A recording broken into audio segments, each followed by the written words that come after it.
আমরা লাঞ্চে চলে আসলাম। এটা আমাদের টেবিল এবং টেবিলের পাশেই নদী, মানে নদীর পাড়ে বসে খাওয়ার একটা প্রিপারেশন চলছে আমাদের। আর এখানে আপনারা হয়তো লঞ্চের আওয়াজটাও পাচ্ছেন, প্রচুর লঞ্চ সারাদিন আওয়াজ করতে করতে আসা যাওয়া করে আর কি। ওই লঞ্চ দুটো থামানো। এক্সেলেন্ট এই নদীর পাড়ে বসে খাওয়ার এক্সপেরিয়েন্সড আর কি।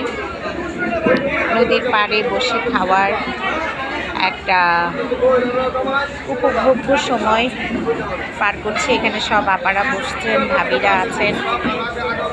এখানে পুরো রুমে খাওয়া দাওয়া হচ্ছে। প্রায় 8-10টা ডাইনিং টেবিল।